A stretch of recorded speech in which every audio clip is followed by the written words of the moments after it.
안녕하세요. 한조각 크리에이터 한큐입니다. 차별화해라. 너만의 엣지가 뭐냐? 라는 말을 귀에 딱지가 생기도록 자주 듣고 계시지 않으신가요? 오늘은 말은 많은데 대체 어떻게 해야 될지 막막한 바로 이 차별화에 대해서 엑소로 이야기 나눠 보겠습니다. 일단 차별화라는 말이 자주 들리게 됐다면 그 분야는 이미 성숙했고, 차별화라는 말과는 정반대로 동질화가 심해졌다는 신호일 수 있습니다. 남들과 달라지는 걸 지나치게 신경 쓰는 영역을 보면 그 밖의 사람들이 보았을 때는 생각보다 크지 않은 사소한 걸로 서로 다르다고 주장하는 경우가 많습니다. 가장 대표적인 공간이 군대입니다. 동질화를 지나치게 강요하다 보니까 병사들은 아주 사소한 걸로 차이를 만들려고 집착하게 되는데요. 계급 차이를 드러내려는 나쁜 패습도 여기에 기인합니다. 군대의 패습은 사실 차별화를 위한 과도한 욕망의 하나의 형태라고 볼 수 있을 것 같아요. 요즘에도 있는 문화인지는 모르겠지만 제가 군복무 하던 시절에는 휴가를 나갈 때 군복에 예쁜 칼선을 넣어주는 문화가 있었는데요. 군인들 사이에서는 그게 멋진 엣지였을지 모르지만 막상 휴가를 나갔을 때 민간인들이 보면 그냥 다 똑같은 군복일 뿐이죠. 음악적 장르도 마찬가지입니다. 클래식, 힙합, 재즈, 그리고 요즘 핫한 K-팝도 그 장르 안에 아티스트들의 부단한 차별화 정신과는 별개로 그 장르 밖의 사람들이 보았을 때는 각 장르 안에 있는 음악들은 다 비슷비슷하게 보이게 됩니다. 무엇을 장르로 칭한다는 것 자체가 그 안을 관통하는 공통된 동질감이 강하게 흐른다는 뜻이니까요. 어떤 문화에 소속되면 그 문화 안의 사람들끼리는 서로 자질 검증을 하게 됩니다. 그 압박을 이겨내야 하는데요. 그 자질 검증의 기준이 되는 것이 그 문화의 아이덴티티가 됩니다. 이 보이지 않는 강력한 힘은 잘 변하지 않습니다. 대신 그 주변부의 변화를 통해 차별화와 크리에이티브를 표현하게 되죠. 토머스 쿤이 자신의 저서에서 패러다임이라고 지칭했던 말처럼 어떤 강력한 주류의 힘이 생기면 그 틀은 변하지 않고 주변부만 변하게 됩니다. 물론 이 주류의 힘은 그냥 생긴 것도 아니고요. 패스처럼 없어져야 할 대상도 아닙니다. 너무나 신선했고 매력적이기 때문에 주류가 된 겁니다. 그 문화에 많은 사람들이 모이게 된 것도 다 이 주류 덕분이죠. 그러나 문화가 점점 더 성숙해가고 안정기에 접어들게 되면 주류 문화가 가진 신선도와 매력도는 떨어질 수밖에 없습니다. 이제 그 문화는 새로운 사람들을 포섭하려는 세력 확장보다는 그 문화를 구성하고 있는 조직 간의 차별화 싸움으로 변질되게 됩니다. 그렇게 문화는 특이해지고 고립되게 되죠. 기존 생각을 파괴하는 것이 아니라 기존 생각 안에 구성원들에게 인정받기 위해 목숨을 걸게 됩니다. 불확실한 새로운 시장으로 나아가는 것보다 이미 확보된 시장에서 인정받는 게 더 쉽고 편안하고 안전하니까요. 어떤 음악이나 영화 장르가 지나치게 난해해지는 것도 이 때문입니다. 제품에 너무 많은 기술들이 적용되면서 복잡해지는 것도 마찬가지이고요. 연중 내내 무지장 세일을 하는 것도, 쇼핑 하나 하려면 물건을 찾는 시간보다 쿠폰을 찾는 시간, 이벤트를 참여하는 시간이 더 걸리는 것도 여기서 나옵니다. 본래의 취지가 같던 매력이 늙어버리니까 난해한 액세서리와 화장만 남는 것과 같은 이치죠. 세계를 지배했던 일본 대중문화가 점차 대중성을 상실하고 오타쿠 문화로 변해가는 모습을 생각해보세요. 물론 오타쿠 문화가 나쁜 건 아니죠. 문화의 깊이가 더 깊어졌다는 뜻이니까요. 하지만 그 반동으로 그 문화를 향유하던 대중의 힘은 축소될 수밖에 없습니다. 자, 그렇다면 다시 질문 드려보겠습니다. 차별화는 무엇일까요?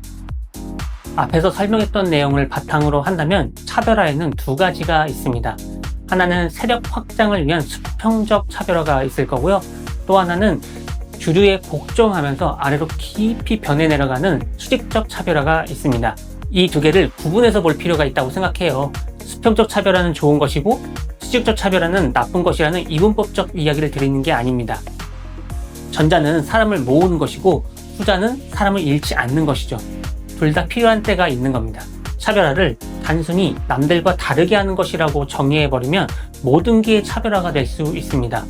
그 이야기는 남들과 달라지는 노력을 하는데 도대체 왜 하는지 모르겠는 목적성 없는 노력이 될 수 있다는 뜻이에요. 우리는 남들보다 10% 더 빠릅니다는 좋은 차별화일 수도 있고 나쁜 차별화일 수도 있죠.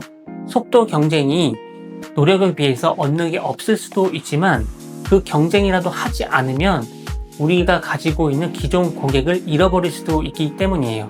찾아보니 남이 따라할 수 있는 것은 진정한 차별화가 아니라고 하더라고요. 유니크한 것이 진정한 차별화라고 이야기들 해요. 다시 말하면 이 문제만큼은 우리만이 해결할 수 있습니다 라고 머릿속에 대체 불가능한 선택지로 독점적으로 자리 잡는 것을 진정한 차별화라고 이야기하는 겁니다. 정말 무릎을 탁 치게 하는 좋은 말이 아니고요. 공허한 이야기라고 생각해요. 세상에 유니크한 것이 몇 개나 될 것 같으세요? 설령 어렵게 찾은 유니크함이라 하더라도 얼마나 그게 오래 갈까요? 요즘처럼 고도화된 사회에서 말이에요. 남이 쉽게 쫓아할 수 있느냐 없느냐로 진정한 차별화를 구분하는 건 옛날 이야기입니다. 사기꾼과 사업가를 구분하는 이야기를 들어보신 적 있으신가요? 이 둘은 동전의 양면과 같습니다. 둘 다 거짓말로 시작하지만 사업가는 자신의 거짓말이 진짜 비전으로 실현될 때까지 끝까지 책임지고 노력하는 사람이고요. 사기꾼은 애초에 그것에 관심이 없었거나 혹은 중도에 포기해버린 사람입니다. 차별화도 마찬가지입니다. 결과가 결정짓습니다. 차별화는 누군가와 달라질 필요도, 유니크할 필요도 없습니다. 본질적으로 바뀐 게 없어도 돼요. 포장만 바꿔도 됩니다. 지금의 이 문화, 이 기술, 이 제품, 이 서비스를 즐기는 새로운 사람을 유입시킬 수 있느냐, 아니면 기존 사람들을 떠나지 않게 붙잡아 둘 수 있느냐, 이 두 가지 목적만 달성하면 됩니다. 다만 기존 사람을 떠나지 않게 하려는 차별화는 그 본래 의도와는 달리 궁극적으로 동질화를 강화시키는 경향이 있다는 것만 꼭 알아두셨으면 합니다. 그건 경쟁자와의 일시적인 승리일 뿐이에요. 근본적인 생존 불안에서 벗어나지 못하게 하는 과거형 차별화입니다. 설령 그 어렵다는 유니크한 차별화를 찾았다 하더라도 그건 나만 생존할 수 있는 아주 일시적인 기회를 주는 것 뿐이에요. 그러니 새로운 사람이 이 문화, 이 기술, 이 제품, 이 서비스에 유입될 수 있는 미래, 즉 수평적 차별화에 늘 시선을 두고 있어야 합니다. 그런 수평적 차별화는 시장 전체가 훨씬 더 긴 시간 동안 함께 먹고 살 수 있게 하니까요. K-팝도 좋은 예가 될 수 있겠네요. K-팝이 본류인 대한민국에 살고 있는 제가 봤을 때는 K-팝도 이미 동질화가 심해졌는데요. 반면 팝 문화에 젖어있는 세계의 시장에서 보았을 때는 K-팝은 매우 신선하고 유니크한 문화이죠. 이제 K-팝은 대한민국이라는 영토를 넘어 전 세계가 즐기는 문화로 시장이 확대되었고 수평적 차별화의 시기로 넘어갔습니다. 기존 K-팝 팬들이 봤을 때는 본래의 K-팝 정신이 많이 흐려진 것 같고 사실은 거의 팝에 가까운데 한국어 몇 개만 집어넣고 K-팝이라 하는 것처럼 들릴 수 있는데요. 하지만 수평적 차별화를 위해서는 어쩔 수 없는 선택이라고 생각해요. 또 다른 예로 서태지 씨의 음악을 표절로 볼 것이냐 아니면 창조적 차별화로 볼 것이냐는 문제도 있습니다. 서태지 씨의 음악을 비판하시는 분들이 꽤 많으시잖아요. 자신이 창조한 건 없고 마치 문익점이 모카 씨를 들여온 것처럼 문화를 수입한 수입업자다라는 식으로 비판을 하는데요. 표절 시비가 붙었던 음악도 원래의 아티스트가 표절이 아니라고 인정했음에도 그것을 받아들이지 않는 분들이 많으시더라고요. 제가 음악 전문가는 아니지만 오늘 말씀드린 주제로 이렇게 생각해 볼 수도 있을 것 같아요. 해외에서는 이미 자리 잡은 장르를 우리나라에 도입한 것이 서태지와 아이들이 우리나라 대중문화에 큰 영향을 끼쳤다고 평가받는 이유일 텐데요. 그 장르가 본래 기원한 나라에 사는 사람들 입장에서는 그 문화에 완전히 젖어 있기 때문에 기본 본류는 다 공유를 하고 있고 그 주변부의 작은 변화들도 아주 신선한 창조성으로 인정받을 수 있어요.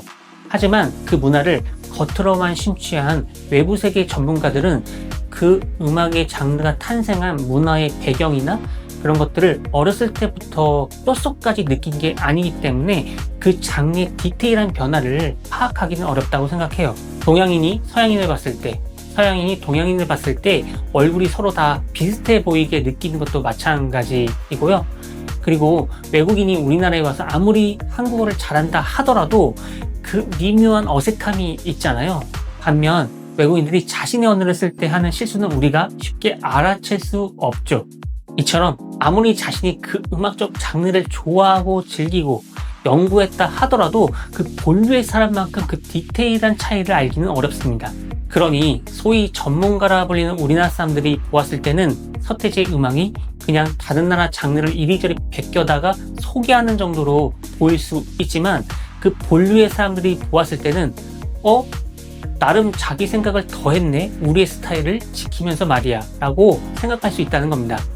제가 이 예를 통해서 드리고 싶은 이야기는 서태지와 아이들의 음악이 얼마나 창조적이고 차별화되었느냐는 그들의 음악적 작곡 수준이 결정하는 게 아니라는 겁니다.